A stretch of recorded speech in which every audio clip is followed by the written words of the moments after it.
Fala, gente amiga, tudo bom? Eu sou Carlos Luas e este é o Batata Diário, o seu programa de dicas do Diário do Capitão.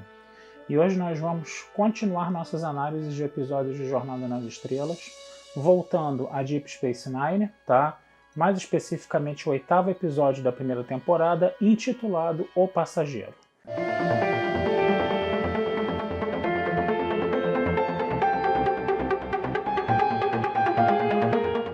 Esse episódio, né, ele é um episódio que foge um pouco da ficção científica, né, e vai mais ali para a questão do mistério, do suspense, de uma investigação meio que policial, né?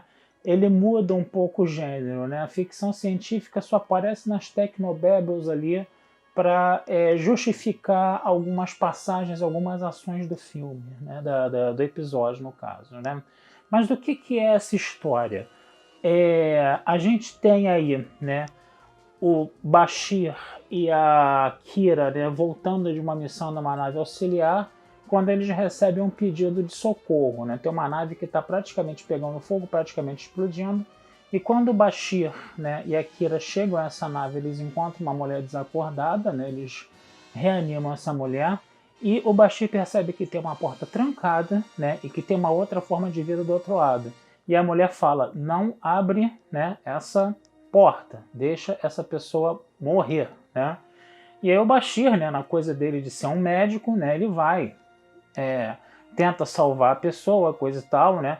O cara que ele estava tentando salvar tenta estrangular o Bashir, né? Mostra que é realmente uma pessoa muito perigosa, né? Como a mulher falou, né, que ele era perigoso demais, né, que era melhor ele morrer, coisa e tal.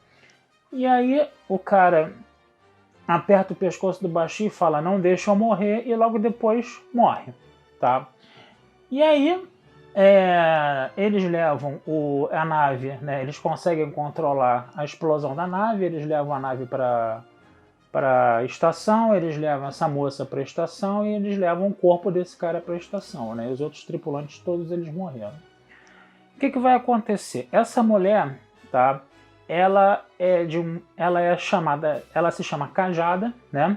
E ela é de um planeta onde esse cara que morreu, que era extremamente perigoso, né?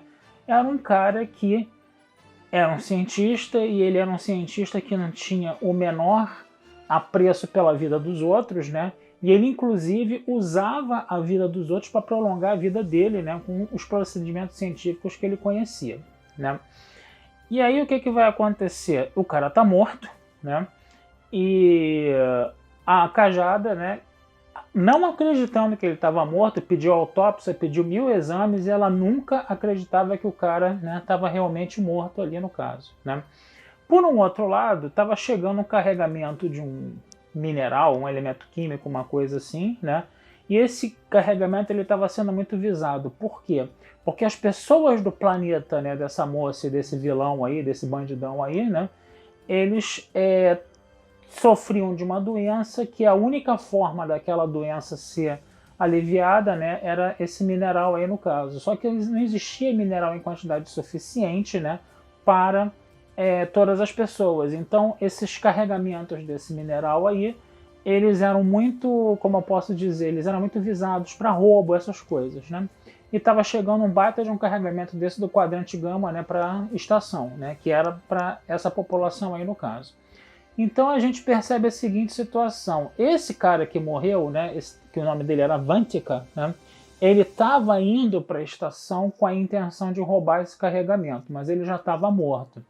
O grande detalhe é que ele conseguiu, né, colocar a consciência dele, vejam bem, né, aquelas ficções científicas meio, como a gente pode falar, que carregam um pouco nas tintas, né? Ele tinha conseguido colocar a consciência dele dentro de algumas células, dentro de uma espécie de um receptáculozinho que tinha umas células, né? E ele escondeu isso na unha, né? E ele ia passar essas células para um outro corpo, no caso, né? Para poder, entendeu, tomar conta do corpo da pessoa, né? Porque nós só usamos 10% do nosso cérebro, então ele ia colocar a consciência dele no cérebro de uma outra pessoa para poder meio que reviver, né, e fazer o roubo do carregamento, né? Quer dizer, tudo isso foi sendo descoberto, né, pelos exames do Bashir, pela própria Dax, coisa e tal. Essas coisas foram sendo descobertas aos pouquinhos, né? E aí o que acontece? A primeira suspeita de quem ia ter essas células recebidas seria a própria Cajada, que era a mulher que ficou a vida inteira, né, perseguindo esse cara, caçando esse cara, coisa e tal, né? E aí o pessoal da estação pensou o seguinte, né? O melhor lugar para você esconder as células desse cara é justamente na pior inimiga dele, né? E aí eles tiraram a Cajada da jogada, da operação de segurança, coisa e tal, né? Porque ela era uma operadora de segurança também, coisa e tal. A mulher ficou muito revoltada da vida, coisa e tal, né?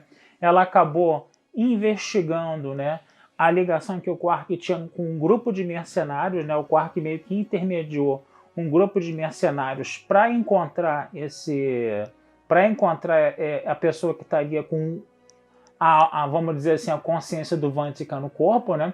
Aí ela, ao investigar o Quark, ela cai de uma altura muito grande, entra em coma lá, né? E ela fica, né, inconsciente, em coma, coisa e tal, né?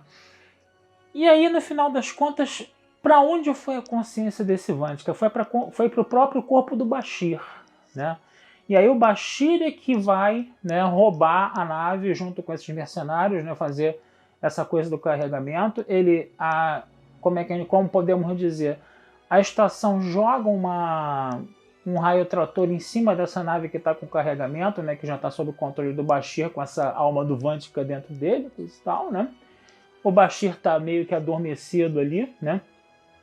E aí o que acontece? O Vantika, ele acaba dizendo o seguinte pro Sisko, né? Na hora que ele está com a nave dele presa pelo raio trator, ele fala o seguinte: eu vou entrar em dobra e eu vou destruir essa nave, e o próprio corpo do Bashir vai acabar sendo destruído também, você que sabe, né?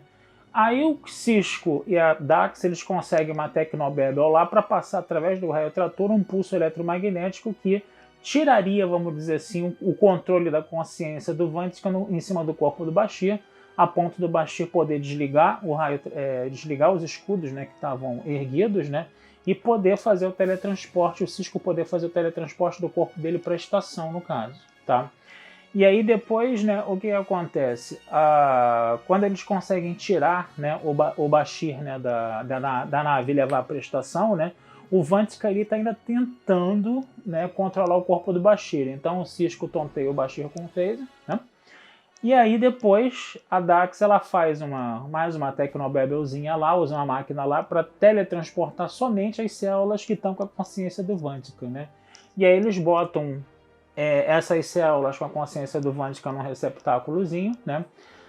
A nossa Cajada já está recuperada das lesões, né? E aí o que ela faz, né? Quando ela pergunta para o Sisko: você está passando a jurisdição do Vantika para mim? O Sisko: tô passando. Ela pega um phaser e pulveriza, né, o receptáculo onde estão as células com a consciência do Vantika. E o episódio acaba terminando assim, né? É aquele negócio, o que a gente pode falar? O grande mistério aí é o seguinte: quando a Cajada mostra, né, toda aquela insegurança com relação ao Vantika, né, que não, eu quero uma prova concreta de que ele está morto, porque ele já fez isso, já fez aquilo outro, coisa e tal, você não confia muito, você não entende muito por que ela está tão preocupada ali, né, porque parece que o cara está obviamente morto. Mas quando você tem toda essa problematização da forma como o Vantika transfere a consciência dele, né, para outros corpos, né, você começa a entender. Lembrando que esse assunto ele já foi, né, muito abordado, muito explorado em Jornada nas Estrelas, de você transferir a sua consciência, né, para outro corpo, né? A gente viu isso em As Meninas de Que São Feitas, né, da série clássica que a gente conversou aqui. A gente viu isso em Picard, né? E volta e meia esse assunto de transferência de consciência, né, para um corpo de um androide ou para um outro corpo, né, é abordado, né, nessa ficção científica aí. Só devo lembrar que, como eu já falei aqui em outras oportunidades, né, que isso é uma tremenda de uma forçação de barra, porque, pô, é aquela coisa, né, que já falei aqui 1000 vezes, né, que já foram até falados nos livros do Marcelo Gleiser. Se você fizesse um ser humano artificial imitando totalmente, reproduzindo fielmente o que um cérebro humano faz, conhecer todo o funcionamento do cérebro humano e reproduzir fielmente o que o funcionamento de um cérebro humano faz, ainda assim você não chegaria à consciência, você não estaria criando uma consciência. Porque a consciência, ela extrapola demais a ciência, ela está muito fora, né, do que o nosso conhecimento científico pode trazer. Ou seja, não dá para colocar uma consciência no pendrive e transferir ela, né, vamos dizer assim, um corpo para outro. Não dá para fazer isso, isso é impossível, tá? Pela nossa ciência, isso é impossível até numa eventual ficção científica forçando muito a barra, tá? É muito complicado você abordar essa questão. Você está ali no limite da ficção científica para a fantasia. É um negócio complicado. Mas o episódio trabalhou dentro dessa vibe, né? O episódio de Deep Space Nine que a gente está falando aqui, tá? Outra coisa que foi interessante também da gente ver nesse episódio foi a atuação do ator Alexander Siddig, né? Que na época o nome artístico dele ainda era Siddig El Fadil, né? E aí, como estava muito árabe, provavelmente ele tentou ocidentalizar um pouco, né? Depois de todas aquelas questões de atentados, terroristas, coisas e tal, né? E aí a gente vê, né, como ele é um bom ator, né? O Bashir da primeira temporada de Deep Space Nine era um cara muito bobão, era um cara arrogante, né? Inclusive ele começou o episódio sendo bem arrogante. Aí depois, por ele ter o corpo dele tomado, né, pelo Vantika lá, né, ele acabou se sentindo humilhado por isso, aí a arrogância dele abaixou a bola um pouquinho, coisa e tal, né. Então era um personagem meio complicado. Depois ele ficou um personagem muito bom, ele é um dos meus personagens favoritos de Deep Space Nine, para vocês terem uma ideia. Eu adoro esse ator, o que esse ator aparece hoje no cinema, em filmes, coisa e tal, eu vou atrás correndo ver, gosto muito do Alexander Siddig, né. E ele conseguiu mostrar um pouco seu talento aí fazendo o Bashir e fazendo o Vantika, né? O que foi muito interessante, né, da gente ver, né? Valeu muito a pena, né, essa transição aí no caso, tá? Então é isso, gente. Ficando por aqui, desejando vida longa e próspera. Esse texto vai estar na Batata Espacial, como sempre, tá? E não deixem de curtir, compartilhar, comentar, dar o like no Diário do Capitão, né, nas redes sociais, pra gente ter essa ajuda de vocês, que essa ajuda sempre é muito legal pra gente, tá? Abração, fui, até a próxima.